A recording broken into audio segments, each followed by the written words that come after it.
வெய்ய காலத்துல வெயில் மண்டையும் பொழக்கும். அப்பெல்லாம் ஒரு சொட்டு தண்ணி ஊத்த மாட்டாங்க.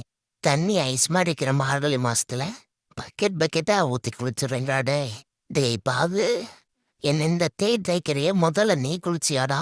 இந்த மாசம் மட்டும் குளிக்கிறதுக்கு எல்லாருமே லீவ் விட்டலாம்டா பாவு. ஏன்டா டேய், ஒரு பையன் முன்னாடி சீடாடா போடுற க்ரீம் பிஸ்கெட்டை போறா நீ நின்னுட்டு ஏதோ நான் இந்த மாதிரி ஆக்டிங் விட்டாளா படுத்திருக்கிற.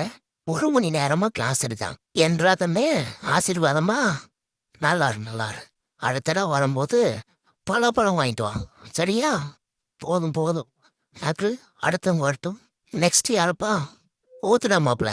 என்னோட அழகிட்ட அடி வாங்கினதுக்கும் அடிக்கிற மாடுகளை குளிருக்கும் ஆஃப் போட்டாதான் தான் கரெக்டாக இருப்போம். நானும் குடிக்கலாம்னு நினைக்கிறேன்டா மாப்பிள்ள. ஓ சீனு சொல்லி ஏசி பார் கூட்டிட்டு வந்துடுறானுங்க. என்ன பண்றது? போர்டு ஃப்ரீயா இருக்குங்க வாக்கிங் போலான்னு வந்தா ஒரு சனத்தையே கூட்டிட்டு வந்துட்டானே. காட்டுக்குள்ள போனா சஃபாரின்னு வர்றானுங்க. ரோட்டுக்கு வந்தா ரீல்ஸ் போட சில தூக்கிட்டு வந்து வைக்கிறாங்க. நாம எங்க போனாலும் கண்டென்ட் எடுக்காம விட மாட்டானுங்க.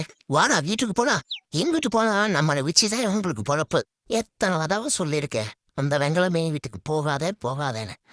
போனது மட்டும் இல்லாம எலிக்கட்டி உடிச்சு கொடுத்தேன்னு கேள்விப்பட்ட. இல்லடி மங்களம்.